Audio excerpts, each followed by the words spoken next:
Remember when you just went out, bought a game, and then you owned it, and that was it? Wow, those were the days, right? Like, some of you may not even remember if you're too young. But yeah, no, back in my time, it would cost around $60 to buy a game. And that was it. It was yours. But then some very savvy business people decided that it's a lot better if we harvest data from our customers. And you had to make an account in order to play. You just made an account and then you'd play the game. But then they realized, well, actually, people pirate our games. Let's make our games be online only. So even if the game has a single player component, or worse off, if the game is always single player, you require an online connection to play all the time. And a lot of people got upset, but apparently not enough upset in order to actually hurt this business practice. And it was there to stay. I remember a video game called The Crew. Now, The Crew is a game like Need for Speed. But it had also an online component where you're traveling in the sandbox mode, you're meeting other players, and then you go and you do the single-player missions, the campaign. Well, this whole controversy started because the company realized that the game isn't profitable anymore, and so they decided to shut it down. Which means that even people that just wanted to play the single-player wouldn't be able to play anymore. And so a YouTuber made a petition called Stop Killing Games. And this petition asks companies that if they ever want to terminate the game, they should either allow private servers to exist, like give their IPs to private servers, or just not sue the private servers that are existing, or ensure that the game will always be playable, at least in a single-player fashion. Now, this sounds extremely reasonable, in my opinion, because if you buy something, you should own it.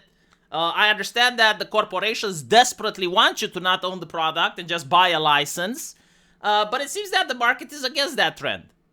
And a lot of people were upset, but for some reason, there weren't enough people in order to get the 1 million votes required for the petition to pass. And this is where this chucklehead comes in. Pirate Software, never heard of him. But apparently, like, he underestimated how much people hate him, because when he said that the petition is stupid and that the government isn't going to give people what they think, a lot of people just signed the petition out of spite. Like, I know gamers that stopped playing video games for like 5 or 6 years, and they went out of their way to sign this petition just because this guy told them not to. Again, like, the man seems to be famous. I never heard about him, but as I mentioned before, he underestimated just how much people spite him. I don't know what he did. But regardless, the petition has now passed. And there's all these companies that are against the movement, right? Like, all these corporations, apparently, have lobbied against the Stop Killing Games campaign. Now, here's the interesting part, right? Like, a lot of people were asking me to talk about it. And I was like, dude, like, PewDiePie spoke about it. Everyone spoke about it. Like, by now, everyone knows. And on top of that, you won't like what I have to say. Which is why I actually stood neutral on the issue. And it's mostly because, like, on one hand, I want to see these companies suffer. I don't like any of them. Like I see how their community managers are treating people.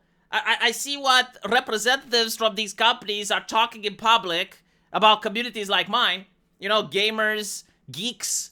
They even erased the word geeks from the dictionary, right? And so, like, I have nothing but spite towards these companies, and I wish them financial displeasure, right? So, like, I sympathize with the Stop Killing Games campaign. But I also have, like, a problem with the European Union. Like, the European Union, historically speaking, for the last 6 years, I can't name of a single law that actually improved my life. Not one. Like, literally, everything they do is almost like they spite me. Everything they do is about either increasing my taxes, figuring out some other bureaucratic bullshit, another loop that I have to go through. So, like, I find it very difficult to believe that this institution that for, like, 6 years, systematically, with no exception, have not made a single law that would benefit me. In fact, quite the opposite. Like even recently, look, I got this water bottle on my fucking table. Like, when you pull the cork is attached to the fucking bottle. It's just like, it's not a big deal, I know, but it's like just another thing, you know? Just another one to drive me fucking insane. Like the Chinese water drop. Death by 1,000 cuts, if you will. Like they constantly do this. So like the idea that the European Union is going to solve this problem, I press X to doubt. Like, I hope I'm wrong. I hope I'm wrong. But the very fact that these companies now have to lobby, the very fact that they have to move their ass to Brussels, the very fact that it inconveniences them, like, for that reason alone, I support this campaign. But still, what I think is going to happen. Now, please bookmark this video. I'm going to say something that you guys won't like, okay? So, usually I get a lot of backlash when I speak of negative things, but, like, in this situation, please bookmark it and see if I was right or not, okay? I do think that the European Union is not going to do much. Why? Because all these companies are going to lobby the European Union. 1 million people start the conversation. But 1 million people do not give money to politicians in the EU. These companies, they do give money, right? Like, they're rich. And money talks. Money makes politics. Unless you have an Elon Musk on your side, nothing much is going to happen. So what I think is going to happen, it's not what's his name? Like, software pirate guy. I don't think, like, he's right either. This is not the end of the world for video games. But at the same time, I don't think, like, this will fix anything either. What will happen is you're going to get something symbolic. Probably force companies to put a label. This is what the European Union is the most proficient at. You know, put a label, put a disclaimer, put something, right? That's probably what you're going to get. So you're going to have, like, games that have live service, and it's going to be a warning. If you buy this game in the future, you may end up not being able to play it. And every single online game will have this disclaimer. That's it. That's what you're going to get. Maybe I'm wrong, you know? Maybe I'm wrong. But let's assume, for the sake of the argument, that the European Union would actually do exactly what the players want. Like, if you make a game like World of Warcraft, Blizzard is going to be forced that when they're shutting down the servers, when they realize that the game is not profitable anymore, they will be forced to make sure that the game continues in one form or another. They're never going to give their IP to a private server. Like, that's just not going to happen. They're never going to give the code to some other guy. What will happen,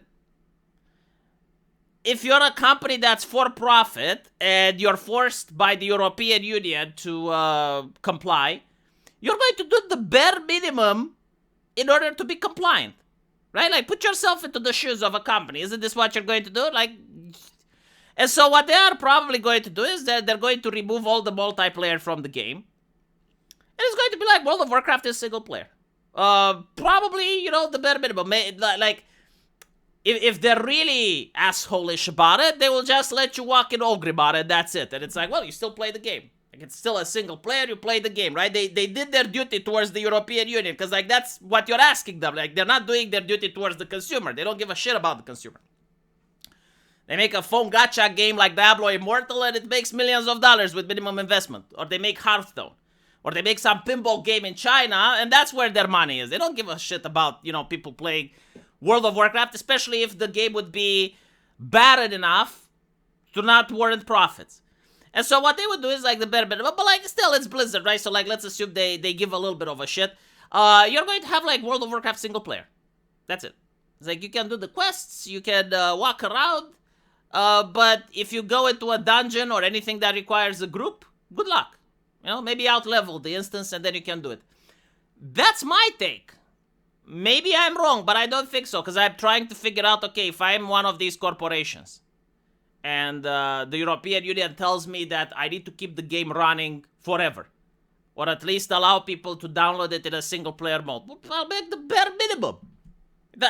Especially when you know that not a lot of people play the game, right? But, again, the fact that these companies are upset and they have to lobby and they have to move their ass to Brussels, I support. Fully support. But do I get my hopes up? Not really. I'm a very cynical, jaded person. I have been jaded way too much. Perhaps you guys can give me some optimism, right? Like, maybe you guys can cheer me up a little bit. Because recently, I've been more jaded than Eastern Europeans are allowed to be.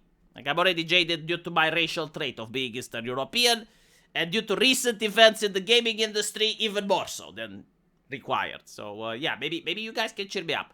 Let me know what you think. I'll see you in my live stream. There's a link to it into the pinned comment.